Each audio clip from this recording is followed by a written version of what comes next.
Everyone, so welcome back to my YouTube channel. हाँ, जानती हूँ बहुत समय से वीडियो नहीं आ रही थी।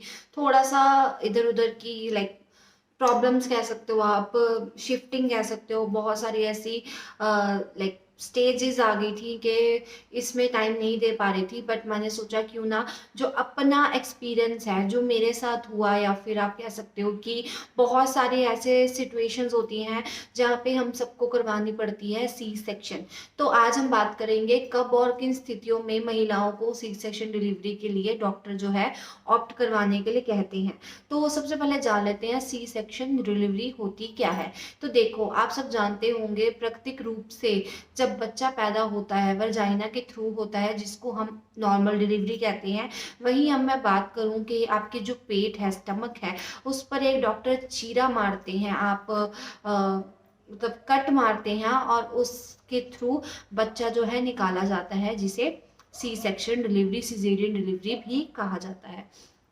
तो बहुत सारी, जैसे आजकल आप जानती होगी कि जिससे भी आप पूछो वो कहते हैं हमारे सी सेक्शन हुआ है, सी सेक्शन डिलीवरी हुई है। तो क्या इसके पीछे डॉक्टर का कोई बेनिफिट होता है कि डॉक्टर आपको डायरेक्ट सी सेक्शन डिलीवरी के लिए कह देते हैं, या फिर आप, कई महिलाएं खुद करवाना चाहती हैं। बट इसके अलावा भी कई ऐसी स्थितियां होती हैं जिसमें महिलाओं की सी सेक्शन डिलीवरी ही करनी पड़ती है। तो आज वीडियो में हम जानेंगे ऐसी ऐसी क्या स्थितियां हैं जिन्हें जिनसे आपको पता लग सकता है कि आपके जो है डॉक्टर अगर सी सेक्शन के लिए कह रहे हैं तो ऑब्वियस सी बात है आपको करवा लेनी चाहिए, क्योंकि हम बच्चे के बारे में रिस्क नहीं ले सकते। तो वन बाय वन इस टॉपिक पे बात करेंगे। तो चलिए लेट्स स्टार्ट द टॉपिक।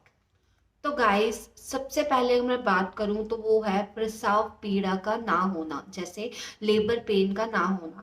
तो आप सब जानते होंगे कि 9 मंथ के बाद आपको कभी भी लेबर पेन स्टार्ट हो सकती है। लेबर पेन में क्या होता है, आपके जो लोअर पार्ट होता है जहाँ पे बेबी होता है, वहाँ पे आपको बहुत ज़्यादा पेन होती है, कंट्रैक्शंस आते हैं, आपको थोड़े थोड़े टाइम बाद पेन होना स्टार्ट होता है, फिर रुक जाता है, ऐसे ऐसे 30 मिनट्स में होता है। और जब लेबर पेन स्टार्ट होती है तो हर 2 मिनट बाद ऐसे होता है आपका पेट एकदम से सख्त हो जाएगा, वहीं कभी आपका पेट एकदम से सॉफ्ट हो जाएगा। तो अगर आपको हर 2 मिनट में ऐसा हो, आप समझ जाओ कि आपके जो लेबर पेन है स्टार्ट हो चुके हैं।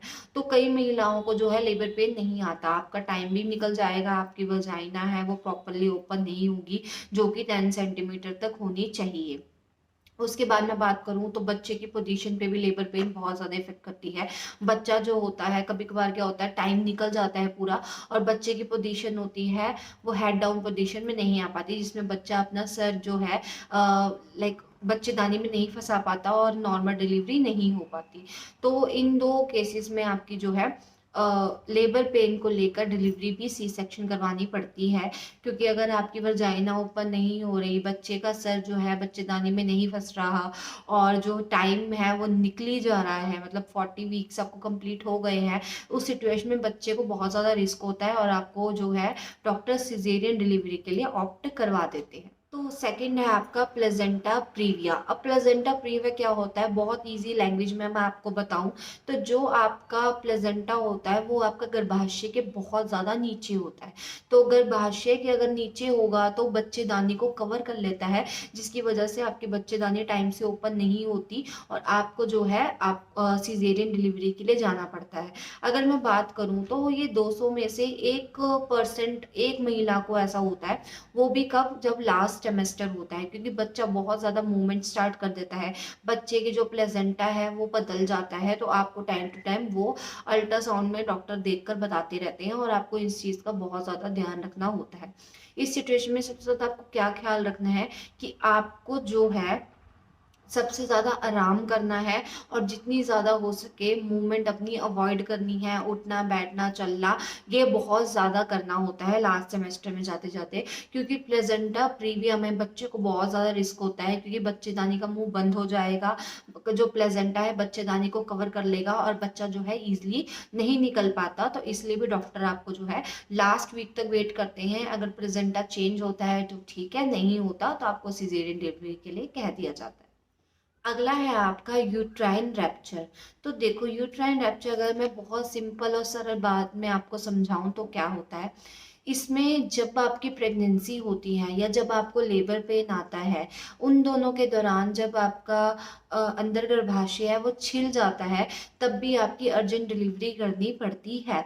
और इस सिचुएशन में वैसे तो ये बहुत कम होती है, अगर मैं बात करूँ डाटा बेसिस पे, तो 1500 में से सिर्फ एक महिला ऐसी होती है जिसको यूट्राइन रप्चर होता है। बट ये भी कुछ कंडीशंस ऐसी होती है जब आपको डॉक्टर को सी सेक्शन डिलीवरी के लिए हामी भर देनी चाहिए, क्योंकि आपका जो गर्भाशय है वो छिल चुका है, बच्चे को बहुत ज़्यादा खतरा हो जाता है गर्भाशय छिलने के बाद। आपका जो अंदर का अम्यूटिक फ्लूइड होती है वो भी बह सकती है, तो इसको थोड़ा सा ध्यान में रखते हुए आपको जो है डॉक्टर सिजेरियन डिलीवरी के लिए कह देते हैं। अगला है आपका, अगर आपकी पहले भी कभी सिजेरियन डिलीवरी हुई हो, तो सिजेरियन डिलीवरी अगर आपका पहली बार हुआ हो तो सेकेंड टाइम भी ज़्यादा से ज़्यादा चांसेस बढ़ जाते हैं आपकी सिजेरियन डिलीवरी होने के। बट ये मैं 100% ट्रू नहीं कहूँगी।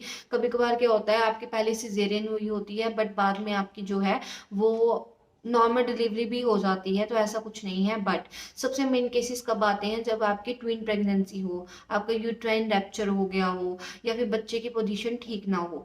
अगर आपके इन तीनों में से कोई भी इशू आता है तो चांसेस बढ़ जाते हैं कि आपकी सेकेंड टाइम भी सिजेरियन डिलीवरी ही होगी। और ट्विन डिलीवरी में तो ऑफ कोर्स आपकी होगी ही सिजेरियन, क्योंकि ट्विन डिलीवरी में बच्चे को 1 बाय 1 इतना कम चांसेस होते हैं कि वो नॉर्मल डिलीवरी के लिए ऑप्ट कर सकता है। इसलिए आपकी सिजेरियन डिलीवरी पहले से ही आपको पता होती है, और डॉक्टर आपको परमानेंटली एक बच्चे का जब लंग डेवलप हो जाता है, जो 37 वीक के बाद हो जाता है, उस टाइम आपको डॉक्टर कह देते हैं कि आप अब जो है वो सिजेरियन डिलीवरी के लिए आ सकते हो। लास्ट अगर मैं बात करूँ तो वो है स्वास्थ्य समस्या। तो देखो, सबसे ज़्यादा मेन होती है आपको आपका हेल्थी होना प्रेगनेंसी में। बहुत सारे लोगों के मन में ख्याल गूंजते हैं कि मेरा लड़का होगा या लड़की होगी। देखो, इस सिचुएशन में आपको जो है अपने आप को एक साइड रख देना चाहिए और अपनी हेल्थ को सबसे ज़्यादा फोकस करना चाहिए, क्योंकि आपकी हेल्थ के ऊपर टिकी है आपकी सिजेरियन और नॉर्मल डिलीवरी। अगर आपको HIV होता है, या आपको हार्ट डिसीज़ है, डायबिटीज़ है, और ऐसी कोई भी हेल्थ रिलेटेड इश्यू है, हाई ब्लड प्रेशर है, तब भी आपको डॉक्टर जो है वो सिजेरियन डिलीवरी के लिए कह देंगे। क्योंकि इस बीमारियों में सबसे ज़्यादा डॉक्टर रिस्क नहीं लेते हैं, क्योंकि बच्चे पे ज़्यादा इफेक्ट पड़ता है। तो हम नहीं चाहेंगे कि बच्चे पे इफेक्ट पड़े, इसलिए भी जो महिलाएं हैं, जो माँ है, उसको अपनी हामी भर देनी चाहिए कि हाँ, मैं सिजेरियन डिलीवरी के लिए तैयार हूँ।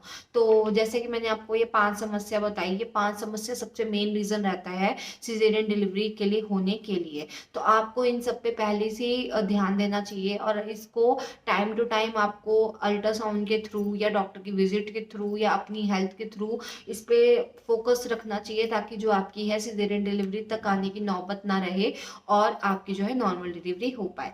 तो ये तो था आज का टॉपिक। उम्मीद करती हूँ आपको समझ आया होगा, और आपको कोई भी क्वेरी होगी तो आप मुझसे कमेंट सेक्शन में पूछ सकते हो। अगली और ऐसी वीडियो के लिए आप मेरा चैनल जरूर सब्सक्राइब, तब तक के लिए बाय बाय।